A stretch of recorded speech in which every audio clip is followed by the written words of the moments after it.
What would you like to do if money were no object? How would you really enjoy spending your life? Welcome to the Datsusara podcast. It is an adventure to bring to fulfillment that which is to be your gift to the world, which is yourself. There's nothing you can do that's more important than being fulfilled. Welcome to the Datsusara podcast. I'm your host, Benjamin Charles, and I'm sitting here today with Datsusara CEO and founder, Chris Odell. How are you, my brother? I am good. It's nice to be on the guest side of this. I don't have to do as much work.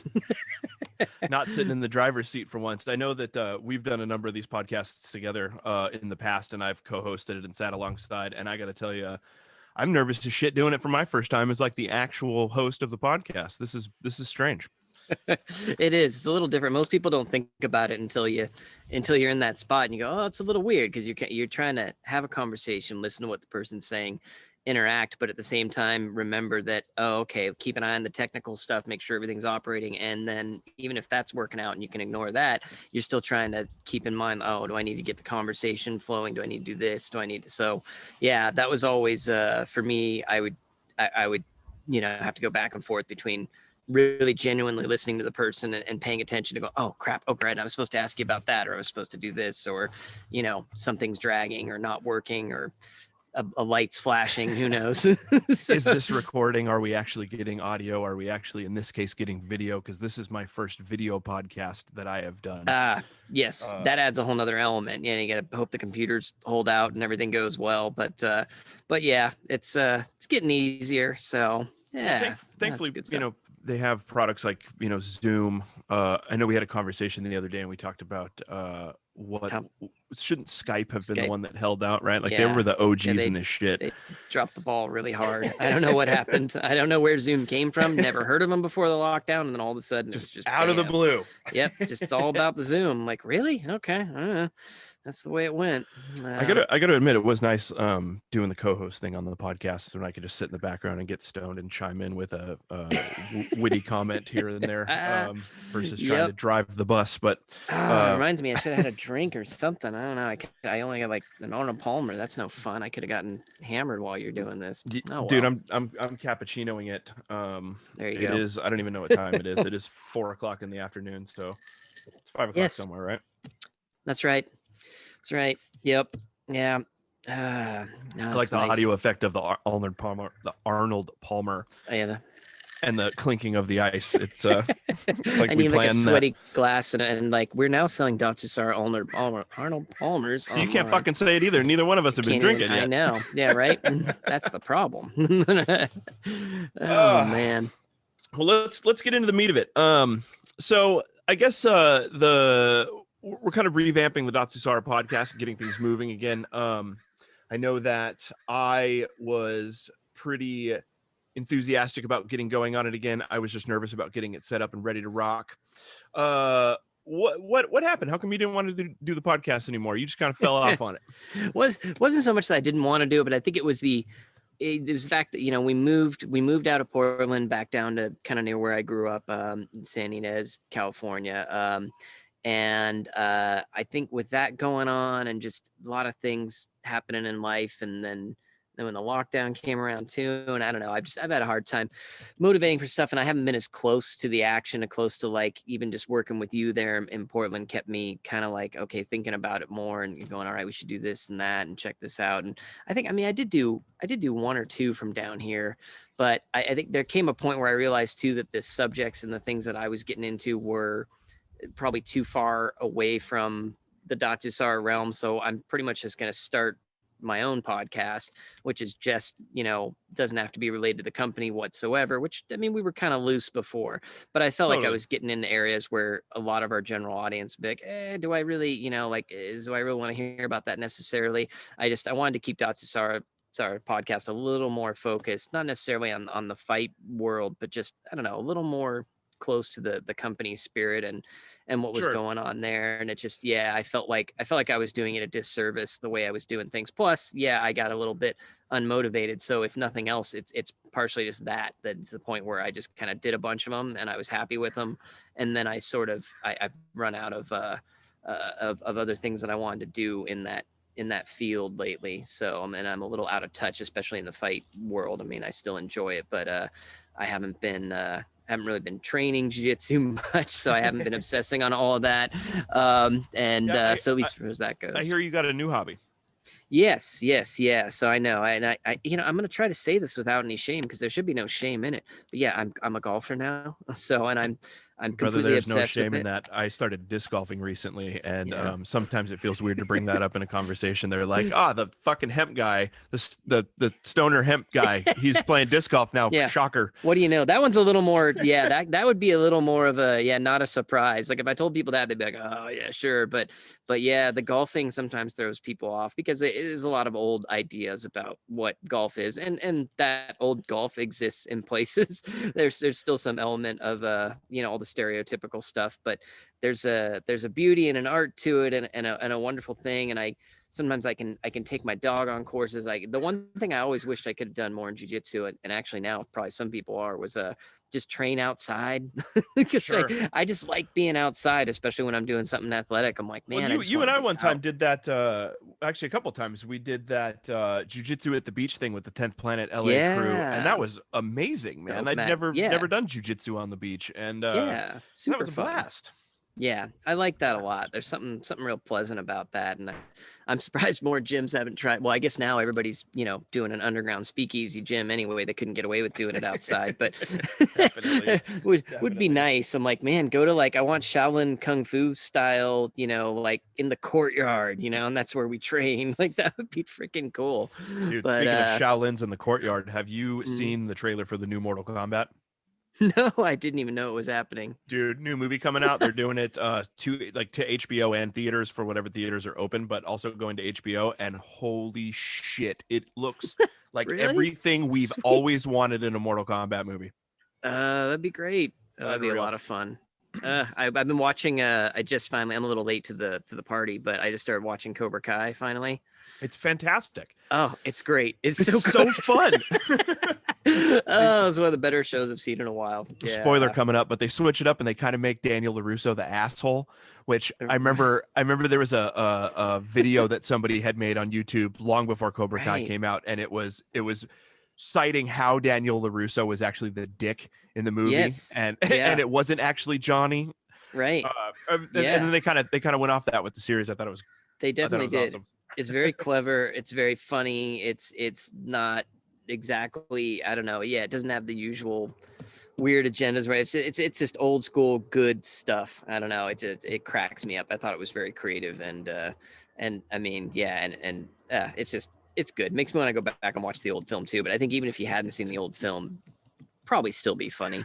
Yeah, but it helps. Yeah, you can pick it up from Cobra Kai, but would recommend watching Yeah. Karate Kid. Yeah, definitely. Think about being on the other side of that though. You're a kid and you had never seen the Karate Kid, and you watch this show called Cobra Kai, and it blows you away. Right. And then your dad from the kitchen is like, "Have you seen the originals?" Yeah, And right. as a kid, you're like, "What? What what? originals?" And then you Yeah, get this what are you talking beautiful prequel that you get to enjoy.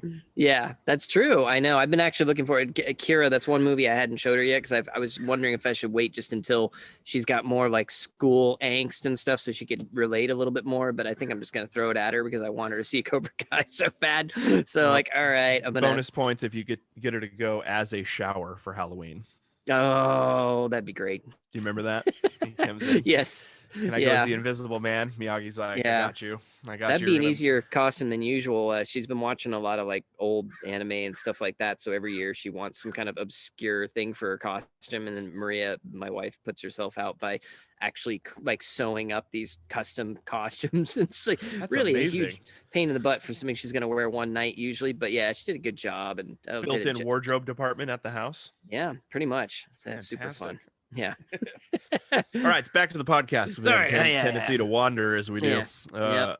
For those of you who don't know, Chris and I have spent an exaggerated amount of time in the car together, and we've had many of conversations driving back and forth to LA and to Utah and to God knows where. Yeah, we put some miles on that car. I'm switching cars now, and I was just looking at the miles. I'm like, my God, it was a 2015 car, and I've got like 136,000 on What it. are you doing with that? Are you selling it? Maria sported some of her funds to pick up a larger family car that Excellent. So I'm super goobering out. Are you keeping the Datsu Mobile though? I really want to. Well, the original plan was that she was going to then take that. So we got like the Datsu Batmobile looking thing that it's got the Line X on the outside. And it's just an awesome car. I trust that thing in any weather. I'm sure not many people have seen that car, and I will remember to post a link to a photo of the Datsu Mobile in the notes for this. It turns heads in a weird way. Fucking armor-plated Subaru Outback that looks like the Batmobile, and all the windows have this like crazy cybernetic Asanoha print Mon pattern all over them, and it's crazy. It's a crazy car. It's pretty neat. I know. I think I'm going to try and do that with the minivan as well. Would be fun. Oh, minivan. So you're just going to drop that bomb right there, just like that? Minivan. Yeah. The minivan. You were skating around it earlier, and I cut you off, and here it comes. I'm like, minivan. Chris the Odell, thing is, like I'm just going to skip on over that and not fucking acknowledge that you just said minivan. And because see what happened is that a couple of things. It was part of it is seriously just the dog who, well, I'll turn the camera real quick, but she's over there. That's Astrid. That's a big old half Great Pyrenees, half German Shepherd, and she might get a little bigger. But even in the Outback, she was a little crowded in that car with me, the wife, the daughter. It was like she gets car sick still sometimes. So it's really funny. I've never seen such a big dog get ill like that. But so she was really uncomfortable. And then we went on a few road trips, and especially if I try and bring my golf clubs, and then shit, if Maria and Kira try and bring their clubs too, we got a problem. There's no way. It's not happening. So how big is a Kira sized golf club? Well, yeah, it's not too big, but they're a little oversized for her actually. But I'm letting her kind of deal with it, because then she'll just be all the better when she actually has clubs the right size for her. She's been brought up a couple times so far in the podcast, and for those of you who haven't caught on by now, Kira is Chris's daughter. Yeah, and she's amazing. Cool. Yeah, I do love her. She's a good kid. She said she's just like me. Absolutely hates school. Doesn't want to do anything else. So I told her she better get that LPGA money, because there's not only am I not saving huge amounts for the college fund, but on top of that, I'm like, you don't like school, you better figure out something you like. So, and there's no Jiu Jitsu scholarships, unfortunately, but I'm still trying. This is a great segue into, let's talk about the Datsusara lifestyle. Which is kind of what I wanted to do with revamping the podcast, was maybe dive a little bit deeper into what it means to live that Datsusara lifestyle. Now, it's not just a brand. It's not just a hemp company. It's not just your favorite jiu-jitsu gi anymore. It is a lifestyle. Chris Odell, what is the Datsusara lifestyle? I guess for me, it was always just more of a considered, thought out lifestyle that didn't necessarily take the standard laid out path, or the path that society expected or accepted, whether that be a typical educational path or a typical business path, whatever it was just really thinking for yourself and doing something that had real meaning in your life. I wouldn't want to encourage people to get too ridiculously spoiled to the point where they're going, well, I'm not doing anything unless I really, totally love it, and screw the world otherwise. Because you got to do something to, make your way and earn your keep in the world. But I do think life is infinitely better for everybody if people choose something with meaning, and they don't just go down, whatever's thrown at them or expected of them, just to think it out, and in everything you do. I think don't just buy the typical things. Don't just do things every typical way. Think about it a little bit, and do what has the most meaning and seems right for you. And I don't know. I guess, and there's more to that. And then you get more on like the physical product side. I mean, just for me too, even part of that lifestyle is just considering everything. Like I go buy a kitchen knife. I'm thinking about how was it crafted? Is it a good piece of material that am I have to rebuy this every 3-4 years? Is it going to be something that lasts a lifetime? Who made it? How'd they make it? There's all these things that I think just, I don't like to just assume because something was marketed at me or someone told me so, whatever, that, take that, do this and be happy with it. I don't know. That doesn't work for me personally, as I'm sure there's a lot of people that don't want to overthink things as much as I do. Well, But, I hate to break it to you, my man, but I don't think that definition of it is going to fit on the back of a t-shirt. No, that's always been the problem. I'm gonna have to It's always transcribe that and make a new t-shirt with that on the back. This is why we have marketing issues, because I concise is not something I'm great at. And to really wrap up that whole thing, I mean, a lot of people hint at that. I'm noticing more of that in various brands and other things. People just, hey, live a life with purpose and meaning, and that, we're all kind of getting at the same thing. And then I just also push that into also buying your products with purpose and meaning, and us as a company creating things for that, really thinking out what we're doing. And so really walking your own path, trying, finding your own truth, right? I mean, yes. As I understood it, and when I first I started as a fan of Datsusara, and we're going to dive deep into the history. I started as a fan of Datsusara, and I got my first hemp jiu-jitsu gi, and I was into hemp products. I liked what I thought hemp could do for the planet, and I found this gi company called Datsusara. And I got I saw somebody wearing a gi in the gym, and I was like, what is that gi? And they're like, it's a hemp jiu-jitsu gi. And I'm like, well, this was made for me, clearly. So I ordered a gi, and then about a year later, I'm at a jiu-jitsu tournament in Portland, and I see Chris Odell. And I'm like, I recognize that guy. That's the Datsusara guy. And what really attracted me to Datsusara was that the meaning of Datsusara meant to abandon the standard life or the corporate life and really chase your own path. And that resonated with me. And that concept has always kind of resonated with me throughout my whole life. I've always thought, man, you don't have to do that. You don't have to.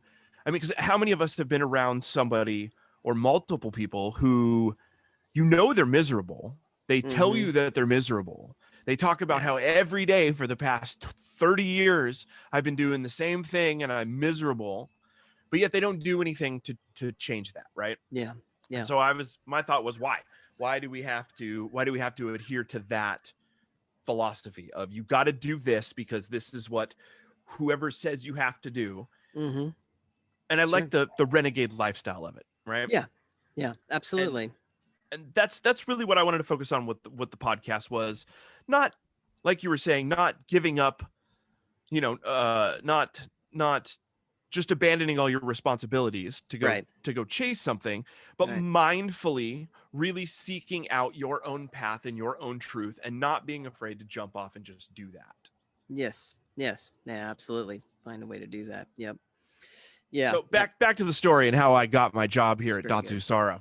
I ran into Chris Odell at a tournament, and I recognized him from his greatest hits of YouTube, such as calling out fake hemp companies, to giving his amazing gi reviews that he would film in his backyard with his Nokia camera or his Nokia phone. Right, practically. Yeah. And so I see him at this tournament, and I'm thinking Datsusara is this gigantic company, and I'm like, I'm gonna go talk to this guy. I'm gonna tell him I need a job. So I go up to him and I'm like, hey man, I need a job. And he's like, that's great, we're not hiring. And I'm like, okay, well, just so you know, I'm your guy. I don't know what for. A little bit of marketing, a little bit of art, but I'm your guy. Yep. And like 5 days later, I get this email that says, dude, you were just weird enough that I thought I should email you. Did I say that? Figures I would have said that. Yeah. Yep. Yeah. So that was that. Yeah, and we kind of made a role that probably somebody should have filled anyway, but it was clearly just waiting for you. So but it's worked out well, and you've definitely, I mean, you went from like doing some graphics and a little bit of stuff to like now, I mean, you're doing a ton. I mean, you're all over the place. You're wearing almost as many hats as I am, maybe as many. It's been a wild. It's been a wild ride, man. Yeah, I know. And I wish we still are not a giant company, but everybody always assumes that because, I mean, we try our best to do a good job and to do things in a quality manner as a company that had many more resources than we do. But yeah, people have this perception that we're huge when really I've always tried to run a real tight ship. It's like, okay, we're not just going to get an office because you're supposed to have an office, or we're not going to just spend this much money on something because we're supposed to, or that's the typical company structure plan. So what you're saying is yeah. the Datsusara brand is also very much ran like the Datsusara lifestyle. That is true. Yeah, that is very true. Yeah, in fact, I I have somebody who is trying to be my business advisor lately because I wanted some advice on a few things that I did want to try and get us to be a slightly larger company and to see maybe where am I making errors or missing things that I wouldn't know just because I'm sort of, I've been figuring this out as I go for my whole life. But it is kind of amusing because, I actually find he gets very frustrated with me because I haven't done any of the typical steps. Like, do you have a business plan? No. You have a written one? Do you know what they are? Kind of. I don't know. Do I need one? And so he just goes nuts. Was that the same fellow that I sat in on the meeting with? Yeah. And he's a smart guy and he knows what he's doing, but he's done everything very typical company structure way. So people like fantastic. him. Yeah. And like my mother's the same way. She looks at it and goes, I don't know how you did this. It's amazing, but it is crazy because you need to be doing X, Y, Z. And sometimes they're right. I mean, there probably are some things that if I had put them all in place, it might be better. But a lot of times too, I think there's a lot of things like this never would have gotten to where it is if I had done all those things. I think I would have tripped up a long time ago, or the lack of resources would have crippled us. I would have gone, oh, I can't do that because I don't have money or whatever. But I never did it like that. Something to be said about that, man. Something to be said about. I find this true with a lot of things in life, that people try to tell you that there's a formula because a brand or a company or a person got to where they are because they followed this specific formula, when in fact that person got there because they did the exact opposite, right? They didn't follow that formula, but they got there. So now what they did is perceived as a new formula. Right. Yeah. I don't know if that made any sense, but a little bit. I'm sure people get it. Yeah. Coffee's flowing, Chris Odell, and I'm just rambling. It's good. No, I mean, it's correct. And it's an interesting thing. I mean, you got to kind of figure to me, it's, and this, I don't know, of course it relates back to golf, probably jiu-jitsu as well. A lot of it just comes down to fundamentals. And if you understand the fundamentals of a system, or this is even same thing, cooking, heck, once you understand some base ingredients and how to get something to be tasty, you don't necessarily have to follow the exact recipe. You can kind of figure it out and get there. And sometimes you come up with better stuff that way. And I feel like it's the case with business very often too. I mean, I meet a ton of people who want to start a business and either never do, or they start it, but they take the typical path. They got a business plan. They have a certain amount of money budgeted out. They insist on having an office with people in it, all this stuff. And then they're broke in 2 years and they wonder why. And it's, to me, it was always just, all right, how do I stay, how do I make sure there's enough money going back into the game? We make a product, we sell it for more than what we bought it for. And then we put that money back into the company and make sure our people are paid. And we do it as much as we can, keep repeating that process.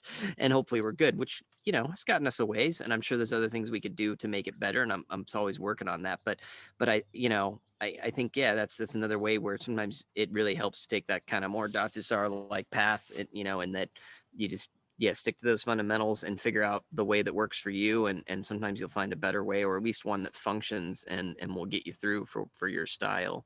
And at least I can say through all this, I mean, we work hard when we need to, but we also have a life that I think is fairly flexible and free. I mean, I personally have enough time to still go golf and play with my kid and all that. And homeschool your kid. I know that you've been having to do that a lot. I feel like every time I call you, you're like, oh man, I got school. I don't understand this. That one's difficult. I know. I'm like, oh no, I'm back to like wanting to be on the weekend because I'm like, oh good, we'll be done with Kira's school. I mean, I can change her to whatever day I want, but it's like, oh man, I spent all my life trying to get away from school and now I have to teach her, but it's all right. I'm figuring out like the, minimal effort for maximum result kind of thing for that, which is great because then she gets to go spend the rest of her day doing fun stuff too. She can go play with her friends. She can, we can go on a little road trip. whatever it is that we want to do, it's more freed up. And that's the way I like the business life too. I mean, I would rather be not a mega corp business and have a life still and be able to enjoy this whole wild trip that everybody's on here, than have a mega corp and maybe be rich, but also have zero time and a ton of stress. I mean, there's a balance somewhere. I mean, it'd be nice Something to be said about that, man. a little bigger. So yeah, we want you to be able to go off and make your music and snowboard down the icy streets of Portland or whatever you need to do. That was unbelievable. Unbelievable. I like never in my life have I been able to. I live in Portland where it snows like 2 inches of snow every 2 years. And we, for whatever reason, just got nailed with this storm. And I was able to snowboard for like 3/4 of a mile through my neighborhood, which is just a bunch of hills. And I mean, it was like once in a lifetime. I felt like I was going to die at the end of the day because I was running down the hill or running up the hill, snowboarding back down, running up the hill, snowboarding back down. And this is like turns, right? Like, it's like, if you were to map the directions, it would be like, make a left on this street, make a right on this street, make a left on this street. And it was just this perfectly groomed run. It was powder. We got ice and then snow and then ice and then more snow. And so it was this amazing snowpack. Unreal. You got, and if you haven't seen that, I suggest, what is it, on Instagram and Facebook, or where'd you put that video? It's on all those on our the Datsusara Instagram has it, the IGTV. I haven't put it on YouTube. I was gonna say we should put it on the YouTube page so it kind of has a permanent home, because I'm gonna get yelled at. We're gonna get popped for copyright for it because it. Oh yeah. I was basically copying the Dogface.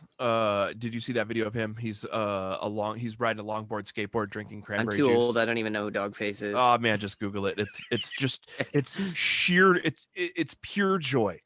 Cool is what it is. Like, the video is just like, it's this dude on a longboard, skateboard, drinking cranberry juice, listening to Fleetwood Mac, singing along, and it's just amazing. It's just that sounds nice. It's everything you want in a video, a feel good video. That's excellent. I do something like that, but usually in a golf cart, but that's cool. All right, damn it. Let's get into the meat of it here. I got a list of questions, and so far we've only touched on like one of them. Oh yeah, my bad. Sorry, people. And we'll make sure we do some notes so we can tell people, like, hey, if you don't want to hear us just bullshit shit for a half hour, well, then they wouldn't be listening to this podcast if that's not what they wanted, Chris. That's probably true. So when you started Datsusara, how did the idea come about that you wanted to? This is going to be a rapid fire bunch of questions. How did you decide that you wanted to start a bag company, an MMA company? Okay, so a little bit of review for those who know, but it's been so many years now. We started in 2007, so a lot of people don't know all this. But yeah, basically, I was pounding my head into a desk every day doing video editing primarily. I had a video productions company, and it was driving me a little bit crazy. I was starting to have some real bad, like, it's kind of embarrassing. Anyway, anxiety attacks, essentially, and I couldn't figure out what the heck was going on. I was like, man, did I do too many drugs when I was a kid? It's all coming back now. What the heck's going? What's happening? And if you've never had one, I don't really know how to describe it. If you've had a bad psychedelic trip, it's kind of like that, but it comes on suddenly and for no particular reason, and you don't know when it's going to start or end, and you haven't taken anything, so it's extra weird. But yeah, it's a horrible thing. It's all pretty much in the head. There's some physical component. But anyway, so I'm freaking out. I'm really unhappy in my work, even though it was my own chosen field and I used to love it. But one thing that I had started doing that was helping out with the anxiety and making me feel a lot better was that I was training in mixed martial arts, essentially. I mean, I was doing some jiu-jitsu at the time, maybe a little more kickboxing than jiu-jitsu, and some other stuff too. Where was this at? Where were you living at the time? At a place called, it was in Berkeley, and I was living in kind of Berkeley and Albany there, California, and out in hippie land, and it was a place called Modern Combatives, and they were a straight blast gym international affiliate, so they were kind of under that umbrella, and yeah, I mean, I'd actually started doing some Jeet Kune Do before that with a guy that had known Bruce Lee like ages ago and tried to maintain the system, and he meant well, but I didn't quite, it wasn't what at SPG I would call, a functional martial art. It wasn't resisting opponents and all that. I mean, it was some interesting techniques here and there, but I didn't think it was a very good system overall. And I think I saw some UFC on TV or actually not on TV. Somebody brought me, I never really had cable, but somebody brought me a DVD And I saw that and I went, oh, now that looks like the real test. I went, that's because in the beginning you'd see a lot of different systems coming in and actually trying to fight. It wasn't just everybody knew MMA. It was kind of like, hey, you don't know, maybe a sumo shows up, maybe Are a you kung saying fu it was guy like Mortal Kombat? it was a little more like that in Bloodsport, something. Yeah, it was cool. I actually, honestly, I miss those days. I thought that was really fun. Oh, the But best, right? Style against style. Like everybody oh, it's always so dreamed of like the cool. tournament, you know, like Yeah. Street Fighter, Mortal Kombat, Bloodsport, right? Yep, it's sweet. And before they even had gloves all the time, so I was like, oh well, let's see what happens if you really try to punch somebody out. You might break your hand, and then you got to figure something else out. And so it was really cool to see all that. But yeah, after looking at that, I looked around more for other places. I went, there's got to be somebody who's teaching, you know, more of these things and something a little more functional. And yeah, and I found them, started going and doing that a lot. I really liked it a ton, and I also found that it really helped relieve my anxiety. I mean, that and cleaning up my diet and supplementing a little bit, that was taking it down a big notch, and it really helped out. Plus it was just, you know, I got into the whole community aspect of training and people, and it was I was a bit of a kind of very introverted stoner, if you will, and so many years of that, and I wasn't good at talking to people and hang out to, you know, I walked around like this all the time, not looking up and crouching over. I still have to fight that sometimes, but many years, ever since high school, I was like that. So it really kind of helped bring me out and made me feel more confident, and was good exercise. So it was great. So when I started to look at, well, okay, I've got to, I felt like I had to do something else with my life, and I went, all right, and I was staring at my gear, and I'm going, man, these gym bags are stupid. You know, I just looked at my crappy old gym, which is essentially a repurposed generic gym bag made of all plastic-like materials that the second you throw some sweaty gear in there, especially from kickboxing and stuff, man, some nasty gear. And if you're just catching up here on planet Earth, gross. plastic is fucking bad. Yeah, plastics, I mean, you know, it's a good invention in that there are some things that are, it's probably real good to have it around for certain, I don't know, medical purposes. I mean, there's obviously some It made a lot of things possible, for sure. And I'm not saying that plastic is a bad invention, but I think it's one of those inventions that has been completely abused. Yeah, and you really want to use it kind of as minimally as possible, you know, as much as you can. And of course, I understand too that also sometimes these days means, you know, if you're poor, it's hard to buy anything but plastic sometimes because it's just a cheaper material. So it's tough. I mean, I am fortunate now that I you know, made enough money through Datsusara that usually I can buy things that aren't plastic, which is really nice. And sometimes it's not that far off. But stainless steel headphones would suck, man. Yes, exactly. So there's certain things that obviously computers, things like that. So there's plenty of reasons, but I think you should keep it to where it's needed and necessary for the functioning of that device. If you can find a natural way of making something and it functions just as well or even close, I much prefer that. So, but anyway, beyond that, so not only was I looking at plastic that is obviously not, you know, it's a pollution thing, and on top of that, it just didn't function well. So you put in the sweaty gear, it doesn't breathe, it, you know, it just sucked. And so you get a really disgusting bag full of disgusting gear. And it wasn't, the pockets weren't made for mixed martial arts. So they weren't, or kickboxing or nothing like that in mind. It was just, here's a gym bag and we're going to say it's for jiu-jitsu or whatever. And so yeah, I thought, what was my other love? I thought, okay, I'm loving this mixed martial arts thing. I could do something for that. I can make a bag or something, but what else can I bring to this that makes it unique, that would solve these problems? And that was hemp textiles, because I had always liked hemp, being kind of a stoner, and then just going, well, gee, hemp's really cool too. And, but I'd never figured out what I could do with it that I thought would be useful. And I thought, oh man, well, let's try. Nobody's ever done anything with hemp besides making a real kind of hippie bag that only the hippies buy. And it's a real bummer because it's a great material. So I basically went and took the meager $3,000 worth of savings I had and ordered up a very, very small batch of bags, finding a Chinese supplier online, because you have to get your hemp from China. That's another story we can get into, but it's the only place that's really supplying good textiles, good hemp textiles at all. So I found some people over there and ordered them up, and we made our first 100 bags or so. It was a little less than that, but yeah, and we got them out to some people. So when you did that, did you like draw up a design on a napkin and take a photo of it with your Nokia phone and send it off? Very, very, very close to that. I may have had an iPhone by then, actually, but it was close. I don't know that Chris no. actually had a Nokia phone. I I'm know. just trying to date this. No, I had a what was the flip phone? I had a Motorola back in the day. I had a flip phone. Was it I loved like a that 'cause Razor? It reminded me of Star Trek, and I was like, but old Star Trek, you wouldn't understand. I do understand. Oh, I do okay, understand. yeah, you've seen the original series. Yeah, You're cool yeah, enough for that. Okay. I haven't seen the new series. Is there a new one out? Good. Not that you want to see. All right, fair enough. Well, that's a whole other problem to get into. Yeah. So what I used to do, I mean, really the first one was just kind of drawn up partially on paper. I also had a housemate at the time who was decent with graphics. So I think I don't know if it was the first one or the second one where he did some kind of line drawing help with me. I basically said, okay, look, I want it to be this size because here's how long my shin pads are. Here's how long, my headgear's this big.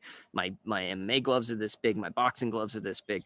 So I said, look, it's got to be approximately this size, but I did the duffel bag first because that's easy. It's more or less like a box. And so we did all the pockets. We figured out, and I thought, all right, I want these pockets to be Velcro because you can get in and out of them really quick when you're switching between classes. Things like that. And so, just designed it all out just in my head essentially. And then, bringing it out and I did some drawing by hand and some with him doing line drawings. Eventually too, I don't remember if it was which version was which, but eventually I also started using graph paper where I would just take graph paper and I'd say each square was a centimeter because they work more in metric over there. And so I would just say, okay, I would just draw it out on graph paper and be like, all right, it's this many centimeters wide. This pocket's like this. But then I did have to have the manufacturers kind of fill in the blanks because I'm not a technical bag designer. So if it was like, hey, gee, make sure you stitch this properly, or how about a bar tack here? Where it turns out like if they forget that in some instances, it's a catastrophic failure on some of your bags. Yeah, that was tough. I know. And a lot of times too, you can specify this stuff. And if you don't catch it, it can be real disastrous. So I would often send them example bags too. I'd find like some military, because I always wanted it to be kind of like a mil spec level of quality, really just more for quality purposes. Because to me, why not make the highest quality bag you can that's going to last as long as the material? I mean, the hemp material. Gym bags get beat up, man. I mean, gym bags see the worst of the worst, don't they? I mean, they get thrown in your car, left in your car in the hot sun, drug across the floor at the gym, stepped on by the kids' class that's, on the mats before your class. As they run off, they step on your gym bag. Like, bags get beat up. Sure. Yeah. And if you drag them out for camping or whatever else traveling, they definitely do. But I just felt like if we stitched it up properly and used the best fabric, then there's no reason why these things shouldn't last for, 10 years or something. And it's an ongoing process. I think our bags right now are absolutely as they should be. They are the best that they have been. I think they're really, really strong and they are made out of great materials, and it's worked out really well. But it definitely, it took some time to get there, and it's a constantly, evolving process as well, where I was trying to figure out how to do things a little better. But yeah, I mean, that was kind of how it started. After you got your first prototype drawn up, sent off, did they send you samples back? How does that work? How does that work when you're? I did. I think we did maybe three rounds of samples. I got the first one back, and I don't think I liked the material they used. I wasn't sure if it was real hemp, and I went, just didn't seem right. And there were some other things that were just sloppy on it. And so we kind of went back and forth. I want to say it was maybe the third one that we approved. I kind of, in some ways, I wish I would have kept these things. I'm like anti-pack rat though, so I get rid of all my old stuff. But there's a little part of me that, oh man, I wish I would have kept one of the version 1 bags. Well, there are people out there with them still, which always shocks me because I felt like those weren't made nearly as good as they could have been. Chris Odell is the Maria Kondo of the hemp world. Yes, absolutely. I'm like, does not this bring me joy? Gone. Like, I hate clutter so much. It's a constant battle in this house with the kid and a wife that likes crafts. So it's very difficult. And I feel like I have every sample Datsusara everything that I've ever got, like from the first, like you gave me at our first meeting, you gave me a Joe Rogan fanny pack with the Mon upside down. Oh yeah. Digging back into manufacturing, gone wrong. errors. I still Yeah. have that exact one. It's like I See, now can't. you have a unique special thing. If those were handcrafted, we could call it a wabi, which is when like in Japan, if a great master like handcrafts things but makes a small error, it's actually more valuable because they call it a wabi because it's like, ooh, like it doesn't make a mistake usually. So if like something's a little screwed Well, up, it's like special ooh. edition. So yeah, I wish we were cool enough to call it that, but it's more just blatant problem, error, mistake. Somebody didn't catch sloppiness on somebody's part, and it comes down to our shoulders on that when that happens. So luckily, that rarely has happened in the full lines, but yeah, it's boy. Oh man, yeah, out of the manufacturing's hundreds of bag difficult. shipments that I've witnessed, there has barely been mistakes, and usually when we get them, we catch them quick, and they get remedied pretty quickly. Yeah, that's true. No. Yep. I'm glad all the headache and time they pay off. It Part does of that usually quality go well. control, baby. Mhm. So okay, so you got your prototype bags made. Yep. You approved your design, sent off for Mhm. mass production. Yes. What kind of numbers are we talking for this mass production? It was Your really just first 100 run? bags. Yeah, it was 100 bags, and I think really it ended up being more than that. 3,000 savings. I think it was.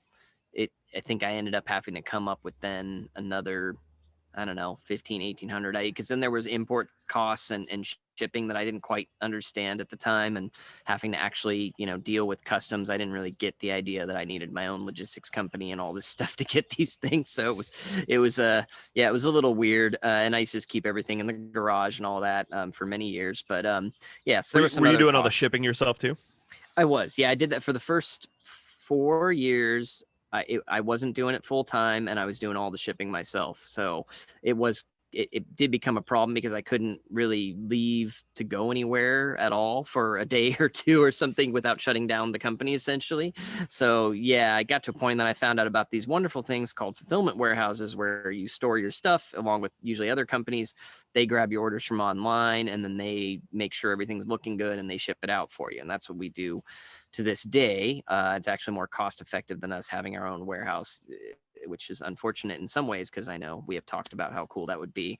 I just want a clubhouse, man. That's I what I know. really want. I want We to. do. I want to remember Someday. that time we went to the Nawaza warehouse. Yeah, that's It was pretty amazing. neat. They had the coolest setup down there. Like they have Yeah. their printing press, and they print their shirts and their storage and the mat space, and they Yeah, that's you really, can it really basically- is. It is neat, and I think if we had great, fantastic margins, or maybe I don't know, just spend our money differently, could probably There's happen. not if we, huge if we weren't- margins in hemp. I know. Yeah, actually, yes. So that's some people don't know that, but yeah, hemp is stupid expensive. So like those 100 bags that I had, I mean, for that much money, I probably could have made 1,000 normal plastic gym bags easily. So it is. Hemp is extremely expensive, and that's coming from China. I mean, if we were getting that from a first world, well, I guess they're a first world country, but if we were getting it from here, which maybe someday we will, but I fear that the cost of it's going to be just so high to produce that no one's going to be able to afford it. And that was the other thing I was trying to do with hemp really badly, was that I remember at the time I loved hemp products, but I couldn't really afford them myself because it was always like, gee, you want to set up hemp bed sheets? It's $400. I'm going, oh my, I can't do that. And I mean, to this day, some of that stuff gets too expensive for me.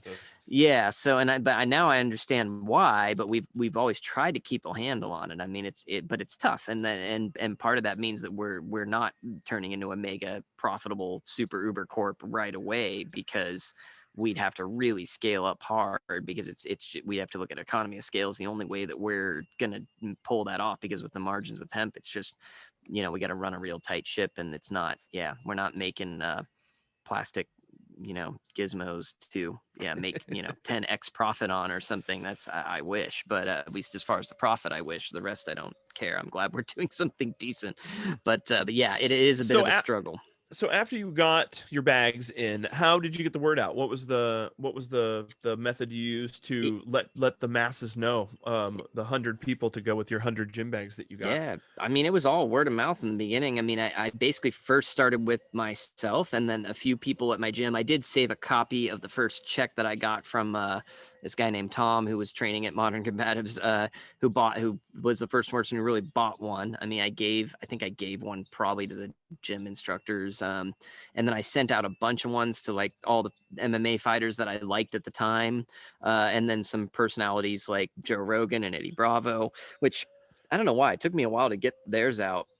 should have thought of those guys originally, like right off the bat, because they were the only ones who actually got back to me. Like everybody else I sent it out to was very much didn't say a word because they probably get crap all the time. But I think, you know, Joe and Eddie saw it and they're like, oh, this is cool. You know, like that's kind of, you know, of course it's a hemp thing. It's well made, and you know, it was really they liked it. So I did get a couple of cool quotes out of out of Eddie and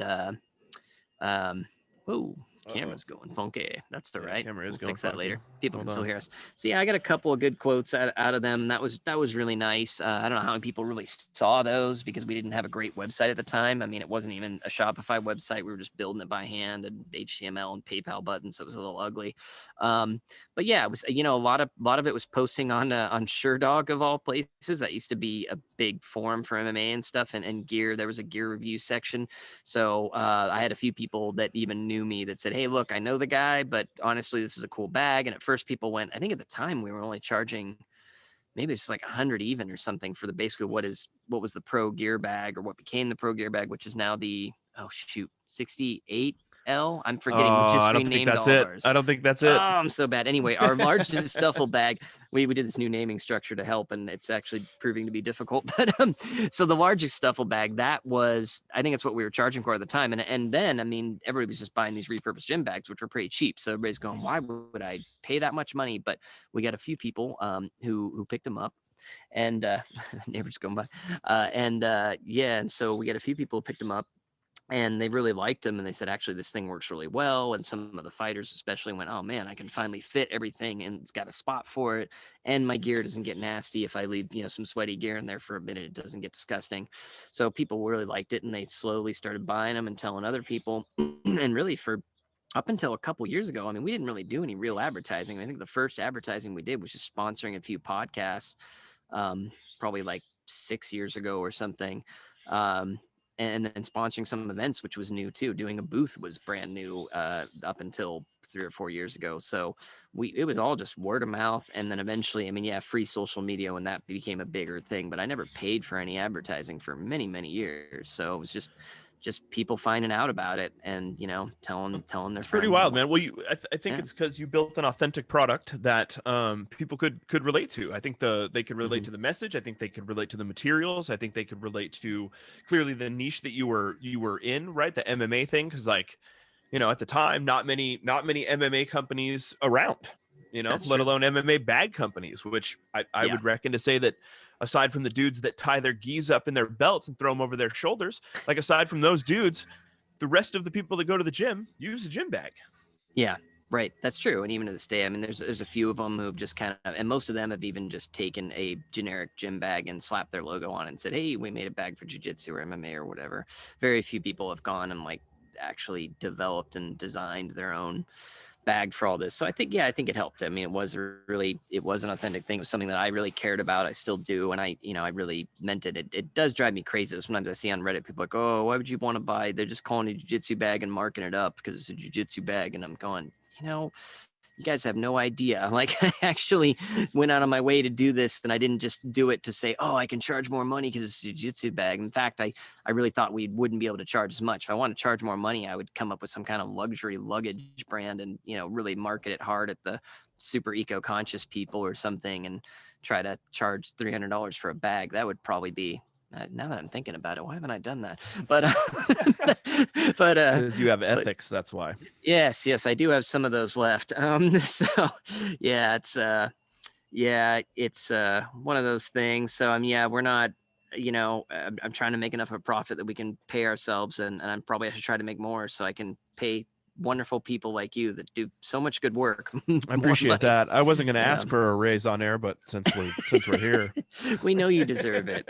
So yeah, we'll keep trying to figure it out. This lockdown has not helped anything, as we all know, and as I'm sure our listeners can imagine, because half the people aren't training. And if they are, it sucks. Yep, nobody wants to. Gym and travel gear not working out really too well. right? So, Right? yeah, I mean we're managing. I mean I feel worse for like restaurants or something. I don't know, but it's definitely been hard going, and yeah, I don't care for it. We'll be all right. But I was nervous for a minute there. I was like, oh man, we might not make it. So You and me both. As the other employee, I was Mhm. worried too.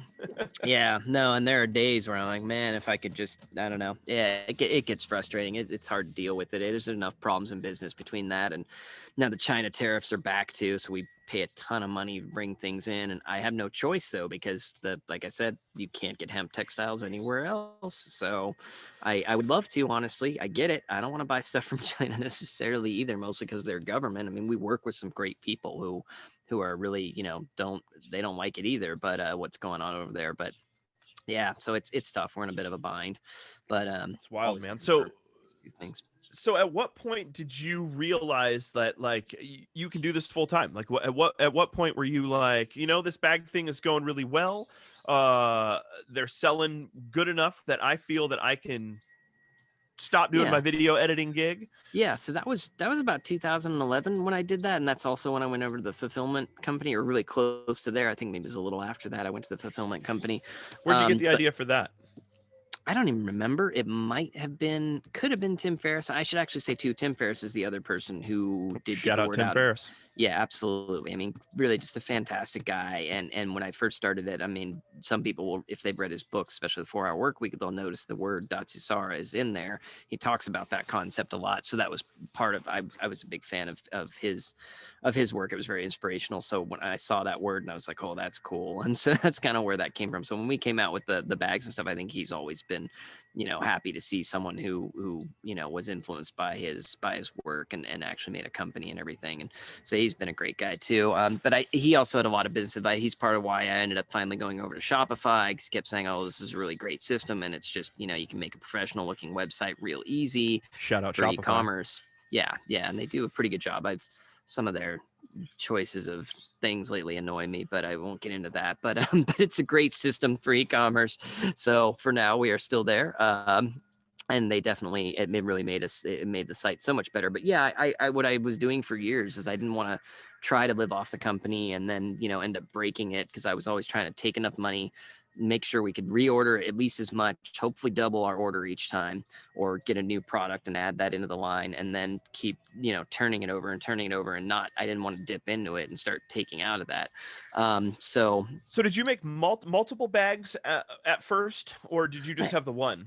No, we just had the big duffel bag at first. I think the very next thing was the very largest backpack, which I think is now the 66L backpack. I think I got that one right. Battle pack. I think you got it now, buddy. And yeah, whew. And so so we did that second, and then I think the gis. I want to say the gis came next, and then maybe the shorts. So I think by 2011 we probably had the 4 products, and I just got to a point where I looked at it and I said, you know what, if I could spend all of my time on this, it would probably actually make more money, because I could put more effort into it and really get things cranking, get more products done. And there was just enough money that I could eke out paying for shared living, essentially. I think at the time I'd moved back to Los Angeles for a minute, and I was down there living kind of in Valley Village with a good friend of mine, Peter.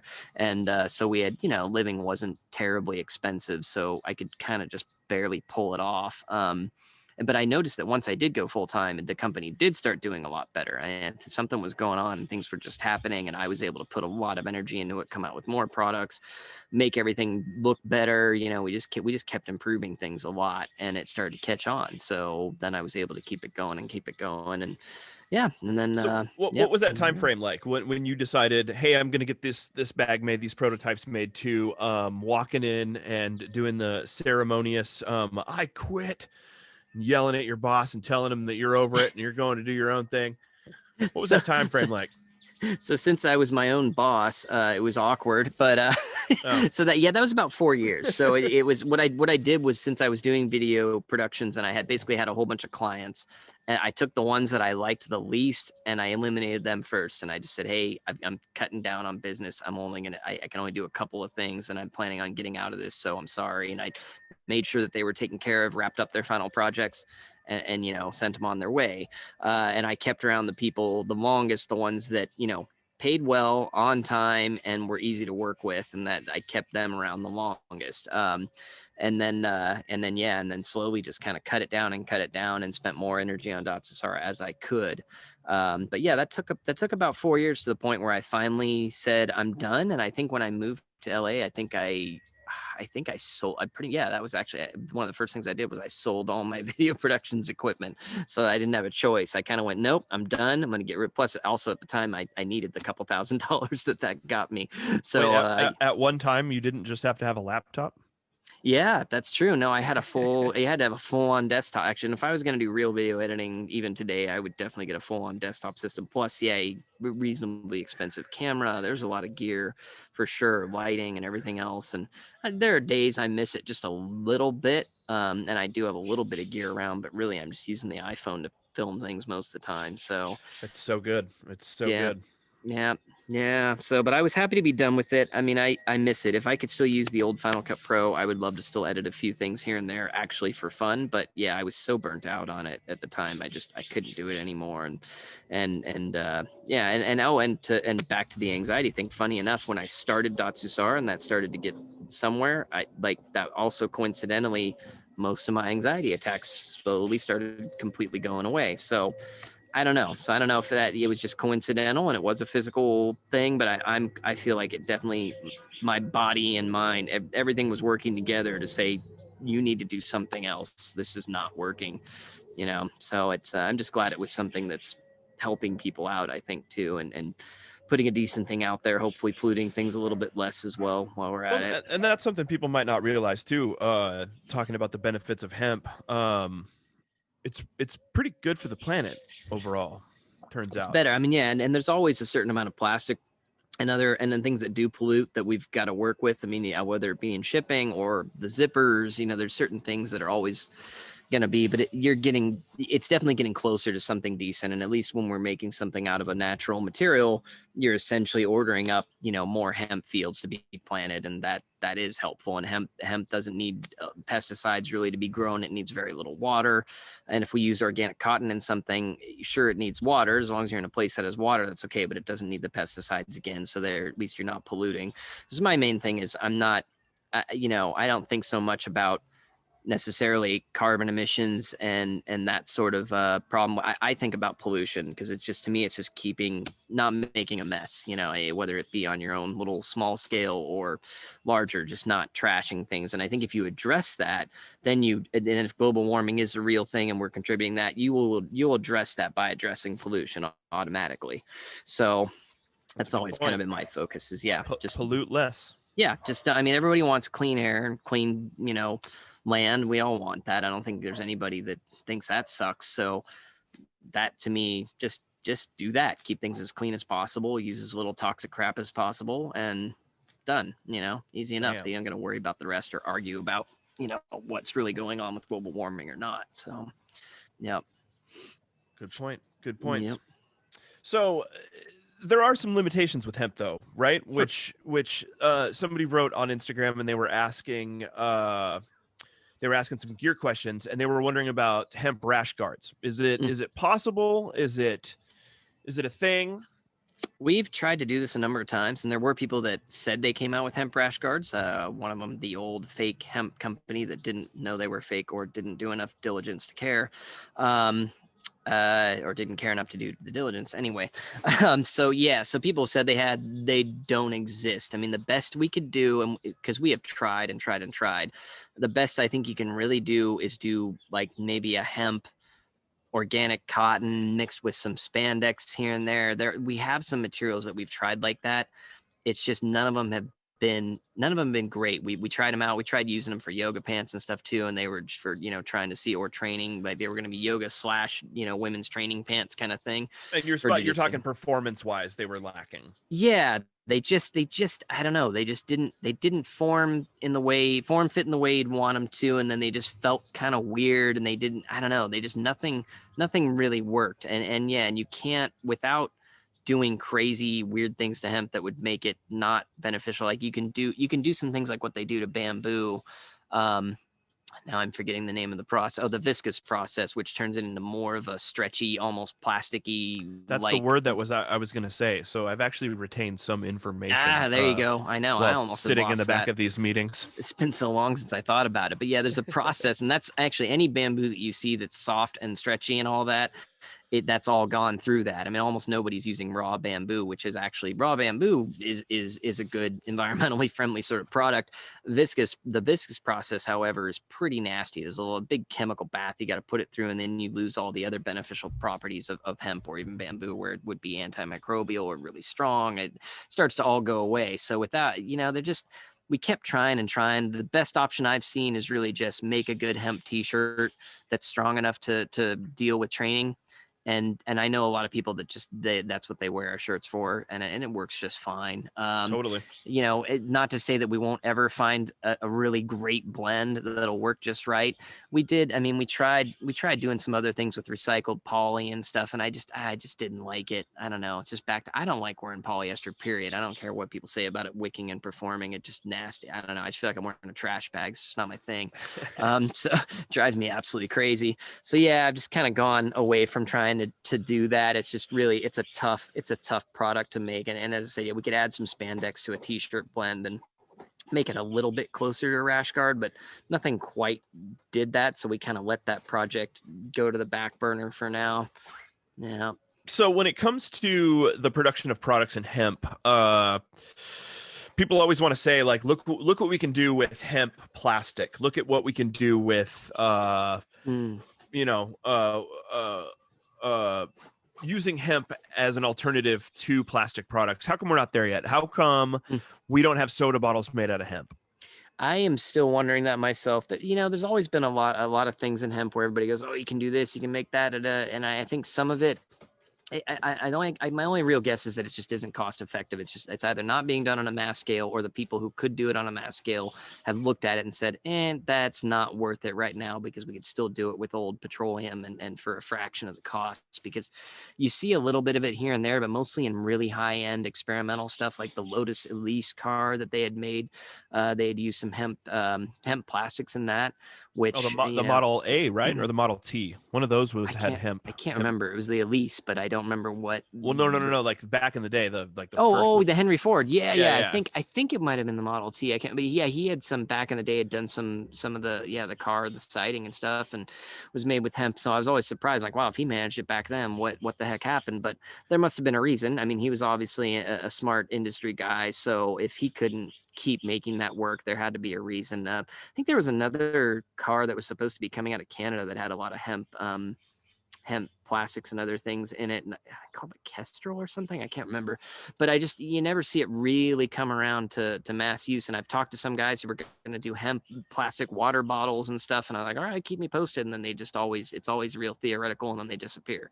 So I have no idea. Do you think that the more people that try to innovate in this industry, the more people that try to come up with the hemp plastics, do you think inevitably it's going to give way and hemp will sort of become a new standard when it comes to making more environmentally safe products, or more biodegradable products in some cases? Sure.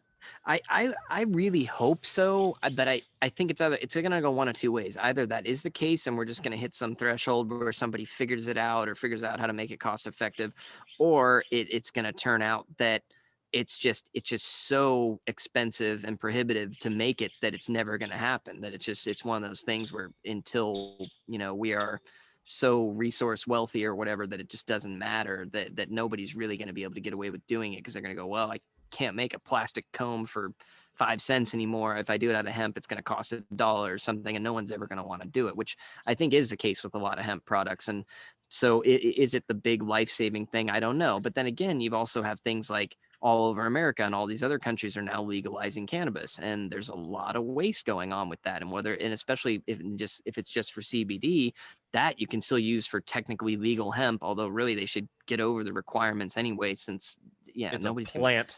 Yeah, it's just silly. If there's 1% THC in my bag, like who cares, but if we get over that, TSA cares. right, TSA definitely cares, but throw off the poor dogs. Yeah, I mean, there's going to be once it's just being grown everywhere and it's practically all the materials are being wasted, then it's just a matter of people putting in enough money and know-how, chemical engineers, textile engineers all over the place. And then maybe just by sheer scale, we can finally get all these things that we know we can do with hemp, but no one's doing. And I'm trying to always keep abreast of that and talk to people who have farm. I mean, I get people all the time hitting me up from farms here going, man, we're throwing out all these stocks and all this stuff, and can you do something with it? And I'm going, yeah, I wish I could. I know, at least for textiles, it's millions of dollars of equipment and the engineers to run that equipment. And that's well beyond what I can do. And I have a feeling that even when you do that, probably, again, you're running into cost problems just in labor and everything else, to the point where we'd finally get it all done and go, here's a yard of beautiful hemp canvas, but it cost us, $100 to make it in America. And therefore, even if it seems like a nominal amount, like going back to the soda bottle thing, like if I don't know what I don't even know. I don't have a frame of reference for what it costs to make a soda bottle, but let's say a soda bottle costs 4 cents, right?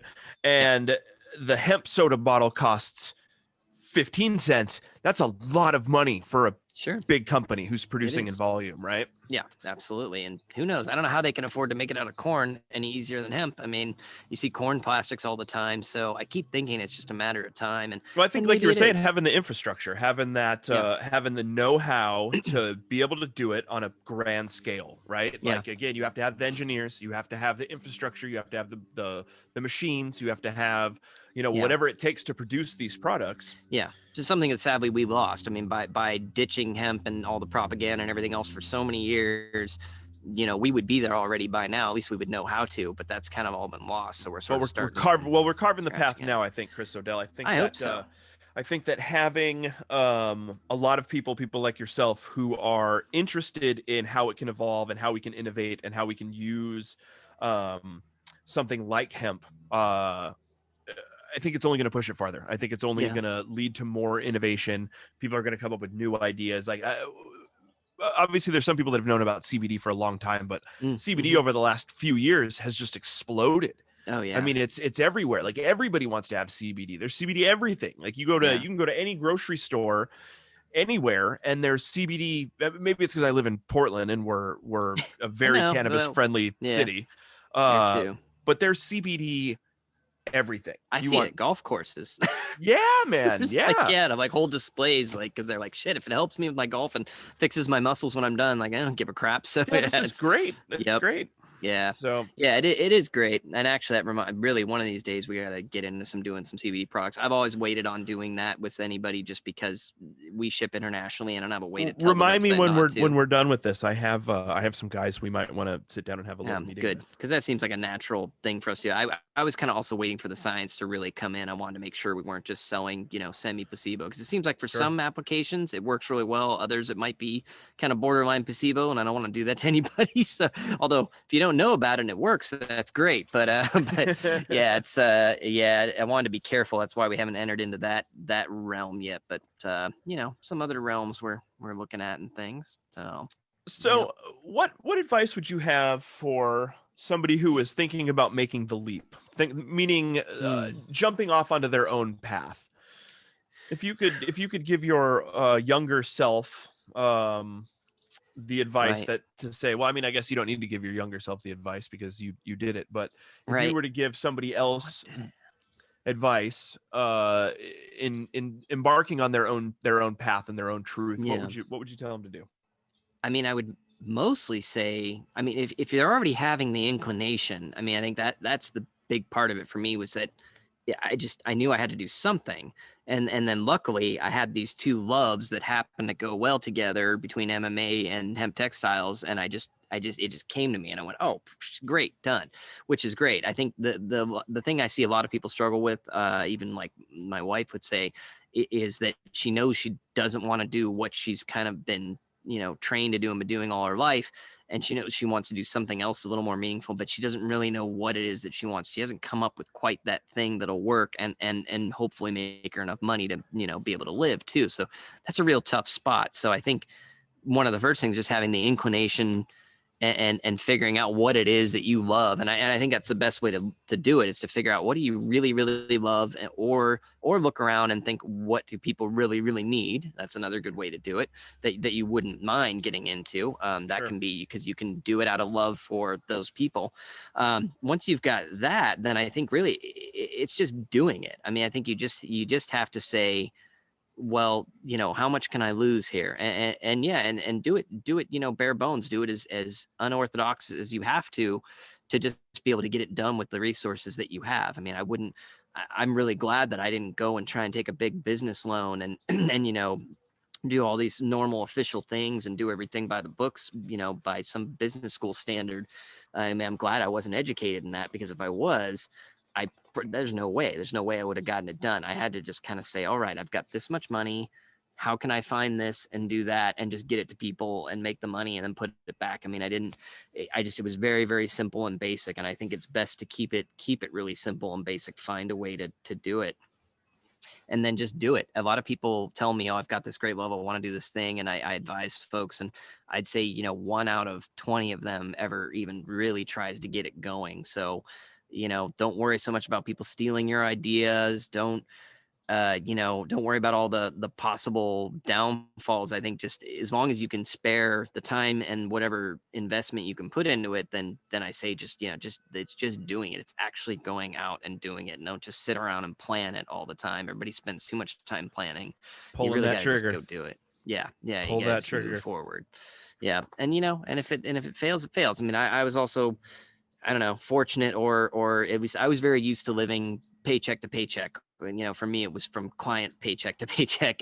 And so to me, it was like, well, what's the huge risk here? I mean, I just would go back to that, and that's fine. So I was very much used to risking things, to do what I wanted to do and to live the lifestyle I wanted to live. So I didn't have to worry about leaving a $200,000 a year job or something. Of course, if you have that, then you probably just make a little time and then do your little side project. So yeah, it helps to be risk. Then that's a side hustle and not a passion, though. I think at that point, generally, but you can definitely transition over, and it could work too. But yeah, I mean, you have to just resign yourself to the fact that there's some risk involved. But what's the worst that can happen? I mean, it's like falling in love with somebody or something. You might get your heart broken, but the only thing worse would be never trying. So just do it. That's my theory anyway. Very valid point. Yep. So tell me what's coming up with Datsusara. What do we got? New gear coming out? So we are, I mean, we're restocking. I don't know if I wrote down everything that we're restocking, just so everybody knows the basic stuff. I mean, yeah, we're getting the geese back in. All the bags, I think, are back in. There are a few things that there's some stuff that we're paring down. I mean, there's a few things that were great little fun side products, like, the baby onesies or something, but they don't move too well. Nobody's really thinking about us for baby onesies. And as much as I wanted them when I had a kid, because I was like, man, it's so hard to find a freaking organic, or a hemp baby onesie. They just don't exist. And I wanted to give them to people, but nobody's coming to us for that really. And that's fine. So things like that are going to get phased out.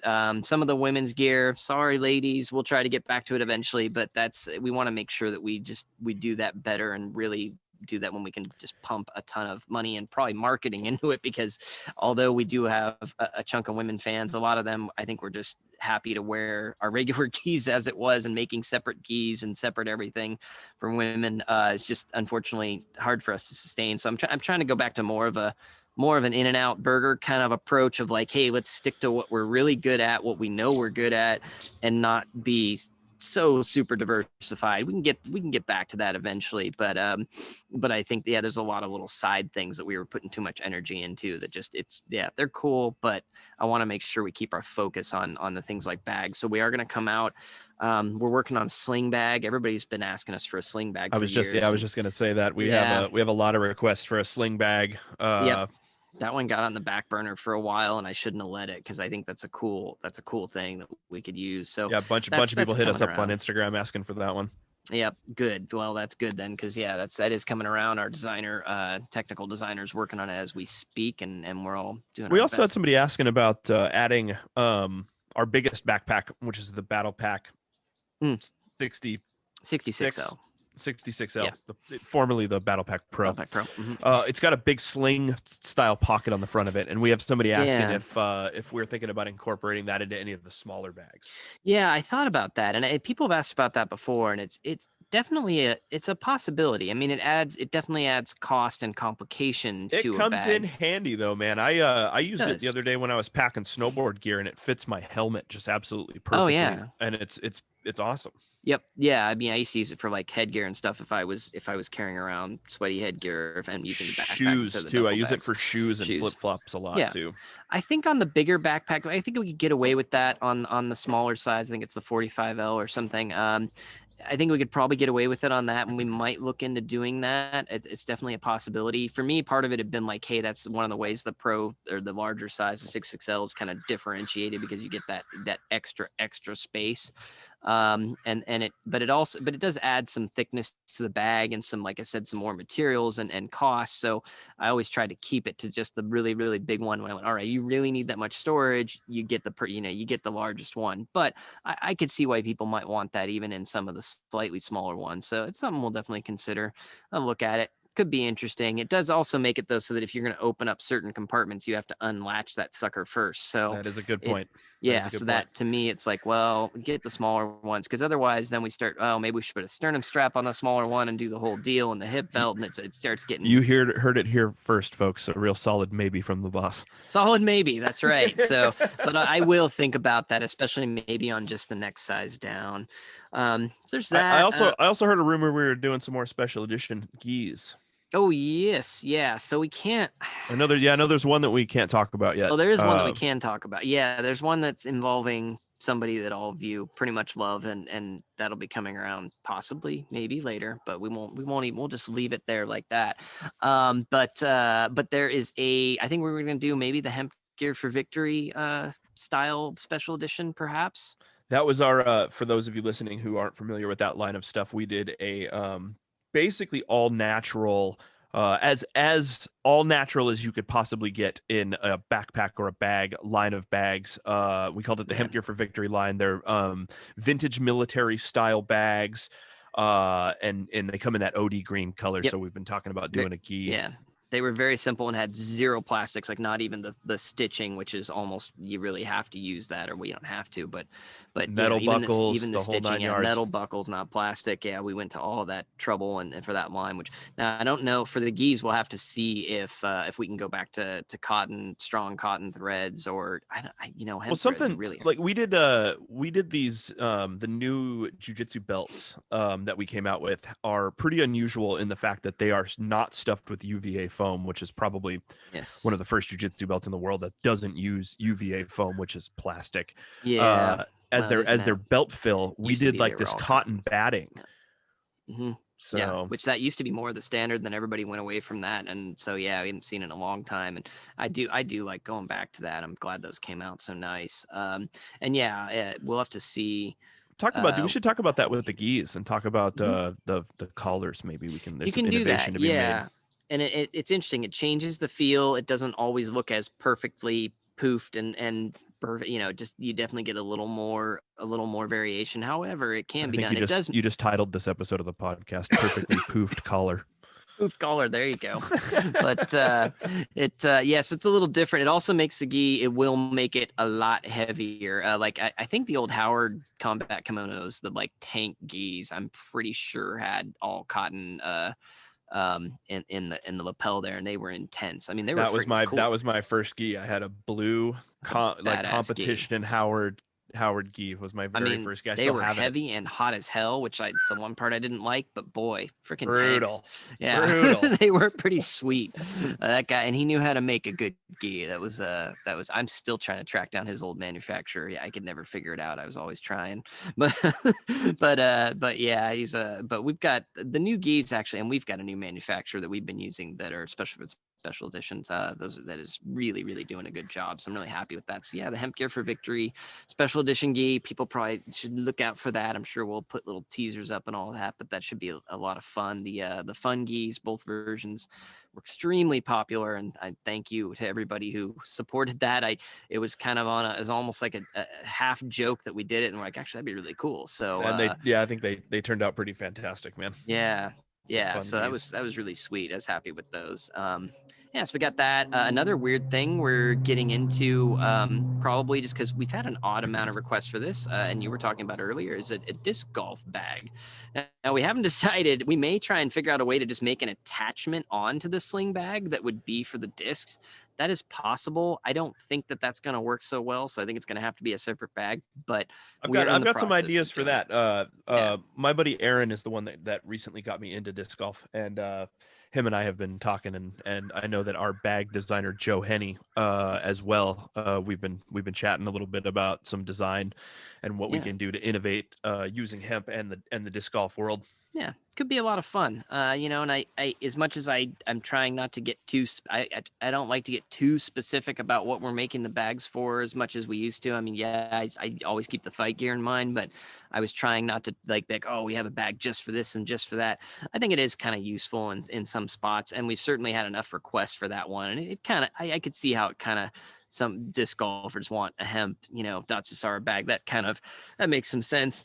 So Datsusara towel as well, man. I used one of our towels golf towels attached to my bag the other day. We were playing. It was pretty muddy, and it worked like a champ. Oh, nice. Yeah, I do. I use those as my golf towel as well. And yeah, I do. I like those a lot.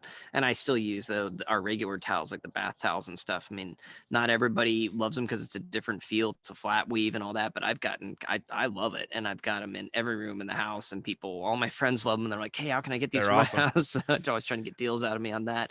I bought a morgue gurney, like an embalming gurney for a music video shoot. Mm-hmm. And I recently turned it into my bar in my dining room. I have it like set up with like a bunch of bottles on it, and the Datsusara towels, the bar towels, or the not the bath towels, the sport towels, make the dopest little bar towels hung on there. Cool. Pretty that's awesome. Nice. Yeah. I use it that's why I use it at my kitchen towels are those towels as well. Yeah, that sport size. Yeah. So yeah. So the towels are pretty cool, and we did order up some more of those. So those are back in stock. Those are happening. There's a few things that are almost out. We're almost out of the Sunday bags, the Sunday golf bags that were the Hemp Gear for Victory style in a way. So I guess we had enough golfing folks to be interested. So those went away. They're almost, there might be one left or so. I'm going to try to restock the ones that are sitting in my garage, send them in the warehouse. But there you go.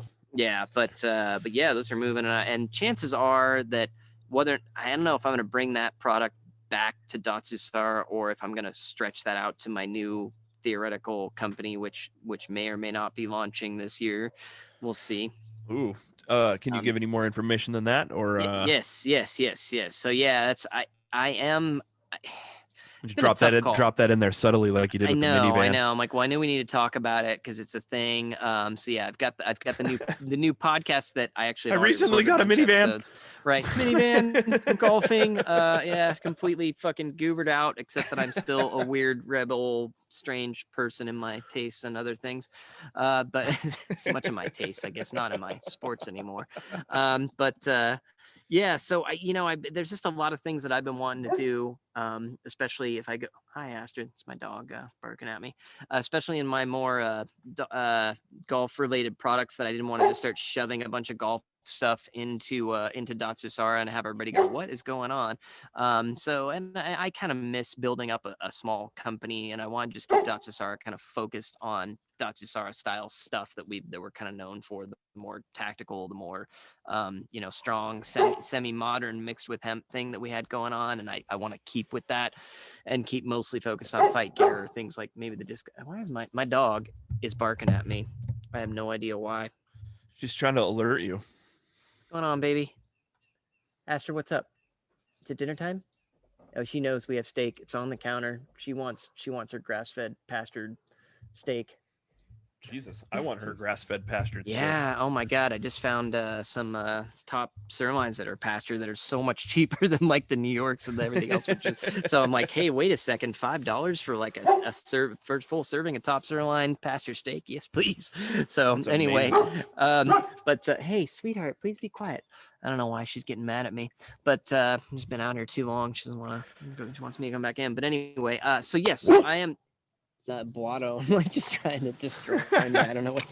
Just like just had enough. All right. Sorry about the break in the action there. No, that's okay. I'm using a DSLR for the webcam so that it has like, good quality. But it no matter, there's no setting to have it not shut off at a certain amount of time. Yeah. So frustrating. Yeah, I know. I wonder. I'll look into that. We're back recording now too, so don't say anything that you wouldn't want on the internet for the rest of your life. Talk about my no. All right. So anyway, and my dog back here, Astrid, was interrupting. I don't know why. She really wants to play, but you gotta wait a little while, babe. But we'll try to be a little more concise here because I should be eating dinner real soon. I'm sure the family's gonna come bugging me any minute. But talking about this grass-fed steak and dinner. Put it on that Traeger that you recommended that I buy. Oh, did you buy one? I did. Yeah. Dude. Yep. It's nice. It's the best. It is the one piece of kitchen equipment that I would own above all other things. It is nice. It's a lot of fun, and I haven't even started to like do crazy stuff with it. There's a lot of things I could do in there. Have you done a pizza in it? We can do a whole podcast on that. No, and somebody mentioned it again the other day, and I went, "Oh, that's right. Ben always talked about that. I got to do the pizza." Stupid good, man. Yeah. Stupid good. All right, I'm gonna get on that.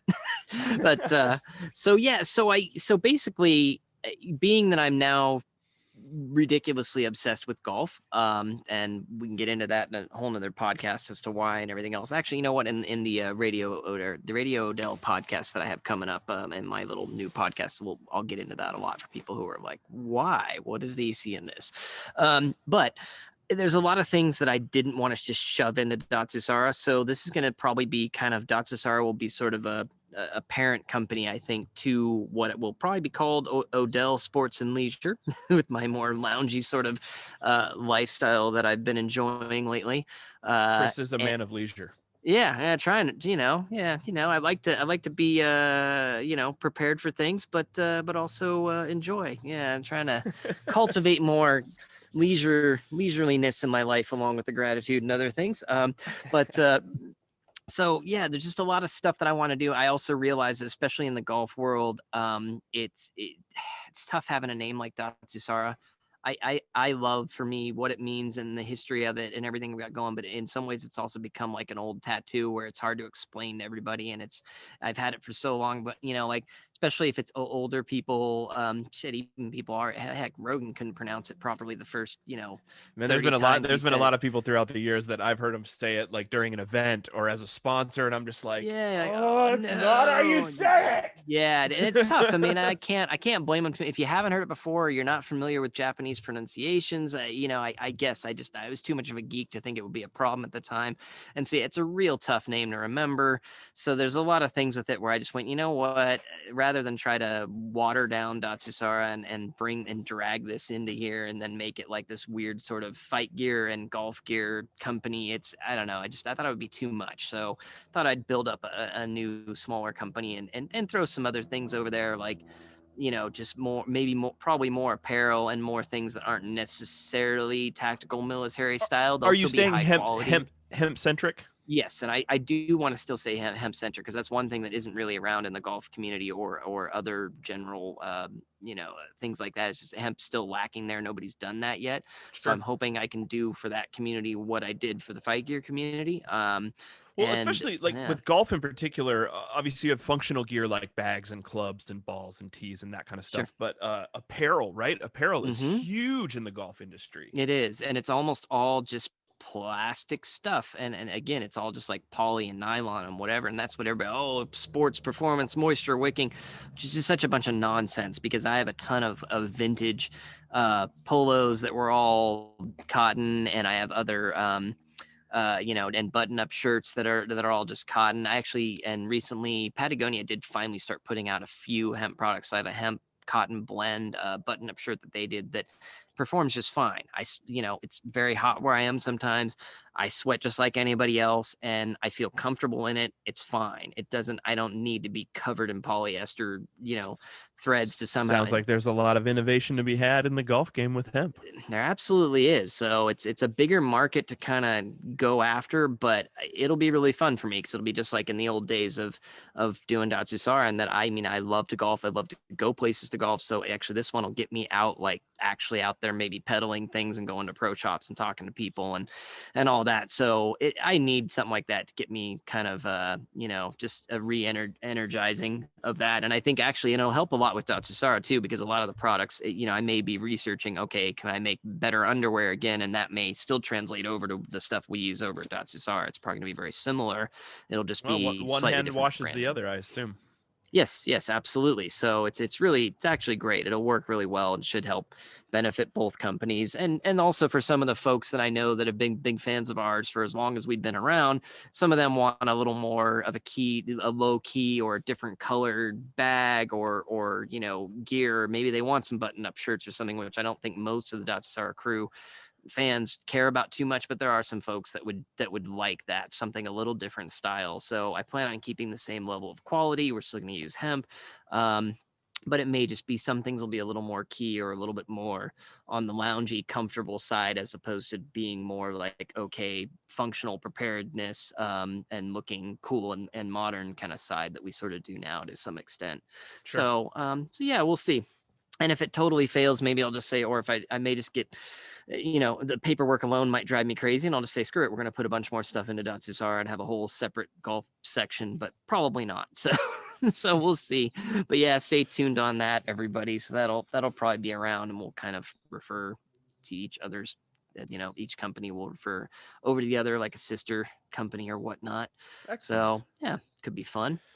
Well, congratulations on starting that, brother. That's awesome. Thanks. Well, tell me that in another few months when I actually do it. I've had a lot of plans. It's just like the podcast that I'm trying to do. I've had 6 episodes or so in the bag for over a year. But man, this whole lockdown thing, even though I'm living in kind of a bubble, and most days I could almost not realize it was happening, because if I just go, like, let's say I just go to the golf course and I stay home and do the homeschooling for the kid, and I work here and I go and then do that, I barely notice it. But then it's just, I don't know, there's something sapping about it. I thought I was going to be super creative and get a bunch done. I went, oh, sweet, this is giving me time to do everything. But I don't know, there's something about it. And I've talked to a lot of other people about this too. And most people are not as motivated and productive as we all thought we would be.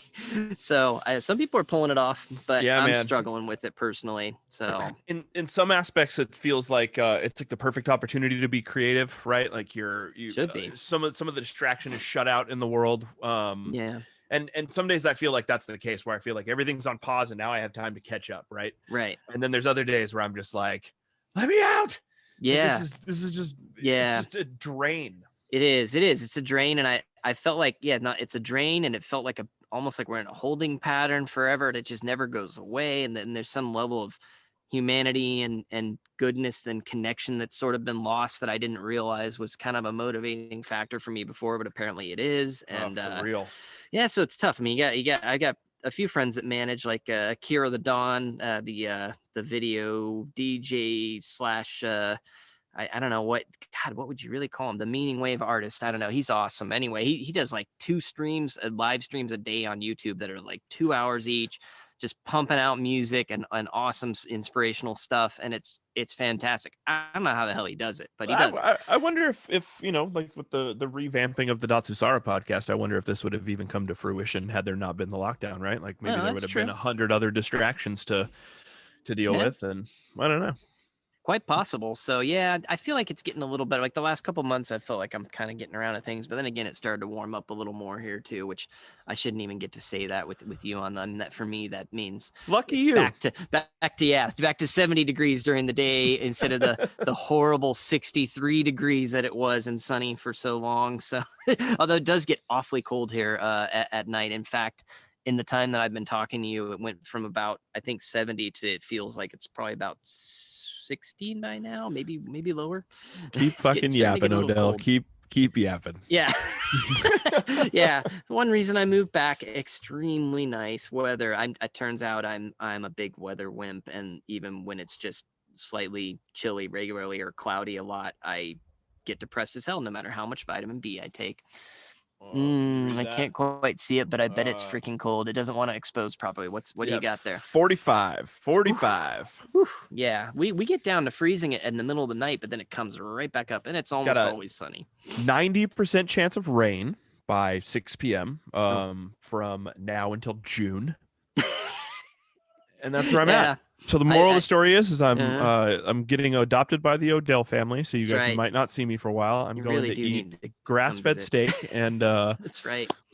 Hang out on the ranch. Hang out on the ranch. I live in a very rural area now for people who aren't familiar with the area, but we've got a lot of wine tasting, a lot of agriculture, and like still have like actual cowboys and farm animals right next to us pretty much. It's and yet normal amenities. It's a very interesting place, low population and very nice and quiet, and not as expensive as most of California, although a hell of a lot more expensive than Portland, so sometimes that hurts a little bit. But Portland's getting brutal. That's true. No, it's going up. I know.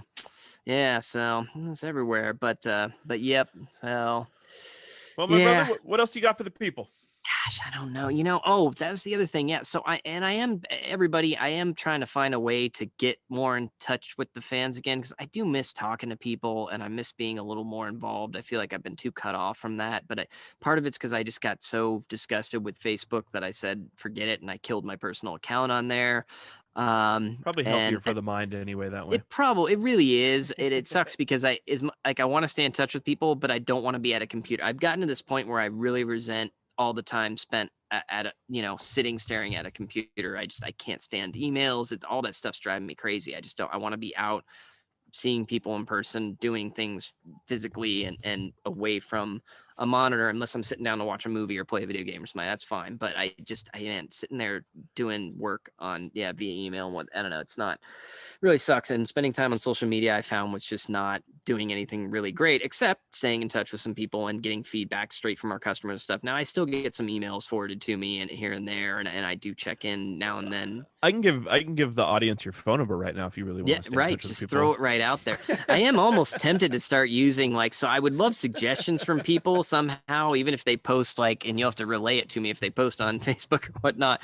But I would love to figure out a way to still be available to folks, whether it's starting maybe a Reddit subreddit or something about Datsusara, or doing a Signal chat room. If any of these programs like Signal really catch on, we could find a way to turn it into some big ongoing chat room where people could just talk and still, or there's the Discuss thing or whatever they call it. We could do carrier pigeons too. I think that would carrier pigeons. Yeah. Probably better for the environment that way. That's right. That'd be fun and a great hobby. But yeah, I don't know. I want to find some way to still be available and chime in and be able to talk to folks and get some direct responses. And who knows, it may just come in the form of doing more, maybe an email system, something. I'm not sure, but if anybody has any ideas or thinks one of these formats is really going to stick around where we could do that, it seems like there's new ones popping up all the friggin' time. But I don't want to jump on one and then it becomes unpopular in 6 months and we got to start all over again or something. So we'll just have to see what the future brings us. Yeah, but I want to find a way. So, but one of the ways will just be I'll get my own podcast going back again too, and hopefully every now and then I can jump back on this one. I was going to say you're welcome here at the Datsusara podcast. Thank Chris you. Odell. Anytime you want to stop on by. It's nice because I don't have to be the one sitting around editing this when we're all done with my rambling 3-hour talk. So there'll be that. That's one way to keep in touch with everybody. But yeah, I do want to be more in touch with everybody because I miss it. We got so many great fans, and I'm so grateful to everybody. And I want to be available, and I miss talking to folks. There's a handful that I still stay in touch with just because we become friends and I'm personally in contact with them. But there's got to be another way for me to get involved without having to get on Facebook again because I hate them so much. Don't do it. It's a trap. So, but yeah, I'm sure better things are coming. I think a lot of people sense that. So yeah, so we'll get there. So there's that. I guess that's most of it. There's other stuff to talk about for sure, but we are definitely, my dog's had it and I can tell, yep, wife's starting up the Traeger. She's, to being awesome I'm like waiting that. for you. Yep. It is very late. I've turned into a bit of an early person because I have one group of golfing buddies that gets up and does a 7:30 round about 45 minutes away from here. I know. So I started actually getting up at 6 a.m. for that on occasion, and now I find it hard to sleep in past even 8. I'm like, oh, it's freaking late. So it's really weird. So I end up eating. But the one thing good is that, like, before my life, I was mostly nocturnal. I'd be happy if I got up before like Chinese lunch specials were over. That was kind of the big goal. So, by 2:30 or something. And that was great because I missed everybody's normal schedule. So it was like, okay, if I go to eat at 2, nobody's in my way. Same thing now, though. I realized if you do the kind of like early senior citizen hours, if you go to lunch at, 10:30 or 11, or if you go to dinner at, 4:30, you get the place to yourself. Usually you're kind of off schedule from everybody else. So I usually try to do that. So yeah, eating right now at 6 o'clock, it's like, what? So, I think the new title of this episode is going to be growing old with Chris Odell. I know, it's weird. I'm so old in some ways, and then in other ways, I'm still a freak weirdo rebel who's into some strange things that most people my age are like, what the hell are you talking about? So I don't think we want to talk about that here. Kind of a strange mutant still. Freaky weird Chris Odell. I forgot for a minute, but it's the case. Still a rebel mutant. So many good titles Just for this in new episode. ways. Rebel Mutant. That'd be Rebel another Mutant. good one for this Yeah. episode. I'm going to ponder this. Yeah, do that. So yeah, there's a bunch more stuff we could have talked about, and yeah, it's my fault for mostly I get talking. So, but I'm looking over our little note list, and it's most of it. But yeah, we'll be talking more about other stuff, maybe about the way that we're gonna reach the peoples and all that. Yeah, there's other things, but thank you. Mostly, big thank you, obviously, to yourself, and then to our, you've been doing, Ben, if everybody should know, has been between Ben and my wife doing the customer service, and you guys have really been holding it down, especially when I've been having a hard time, really keeping up. Heavy motivation has been difficult, so I really appreciate everybody holding it down and keeping this thing alive. And yeah, you've been absolutely critical part of that and doing a good job on top of it, so that's been great, as well as my wife there, and then just a big thank you to all of our fans and customers who have stuck with us, because sometimes I just look and I'm like, my god, people are still there and still supporting us, and it's I feel like we, I guess I just feel like I've been quiet in the last few years. I've been kind of just thinking things over and thinking about directions and how to change things and stuff while you've been kind of keeping the thing going. And I'm happy to do it, brother. It's a beautiful I love thing. it. I've had a lot of interesting and fun opportunities since I've began my journey with Datsusara. It's very good. And began my journey as a Datsusara. Yep, there you go. That's awesome. That's very, very good. And I'm glad. Thank you for tuning into the Datsusara infomercial. That's right. Yeah, just about half infomercial. Well, I hope everybody had some amusement. Doesn't feel like we completely sucked 2 hours out of their lives without meaning and goodness. I know most people don't have commutes anymore, so it's kind of making time for podcasts. Like, I don't listen to many podcasts anymore, so I listen to podcasts quite a bit while I'm working. I throw it on in the background, or I have to have like that or complete shit TV. Like, it's got to be like Pawn Stars or something. Just absolutely like. Yep. So that's another reason why I hate doing emails and stuff, because I can't listen to, even music with lyrics gets distracting. So it drives me crazy because there's so much. I can't just do other things, like listen to a podcast or something while I'm working, because I can't. There's not going to work when I'm trying to write letters to manufacturers and stuff. So got to get away from it. I find myself listening to a lot of trip hop too. It's like get in that zen lo-fi beats kind of mode. Yep. I've been bouncing around everywhere from like Percy Faith, like weird, strange, what would be semi-loungy, almost classified as easy listening, but I'm offended by that because it's not that to me, but it's not quite elevated. I go everywhere from like that kind of weird stuff back up to like, there's some, I still call it electronica. I don't even know. I don't know what they call it. Yeah. The trip hop electronica. Days. I think there's still some of that. Depends. Like, especially if I'm working then I crank that on. That tends to get me going. But yeah, that, I don't know, old weird 40s jazz and actually Japanese jazz. That's a new thing I've been getting into awesome. lately. I've been digging Japanese jazz too, man. Yeah. Oh, it's freaking cool. I was like, this is a whole weird subgenre that's awesome. It's just great. So, and just digging the hell out of that. So yeah, something to be checked out. Outstanding. Yep. So anyway. All right. Well, so yeah, we will talk more again, and just big thank you from me to everybody and yourself here, and yeah, hopefully we will all meet again soon.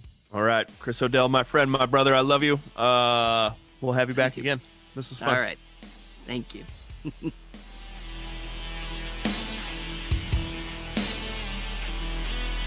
When we finally got down to something which the individual says he really wants to do, I will say to him, you do that. Forget the money. Because if you say that getting the money is the most important thing, you will spend your life completely wasting your time. You'll be doing things you don't like doing in order to go on living, that is, to go on doing things you don't like doing, which is stupid.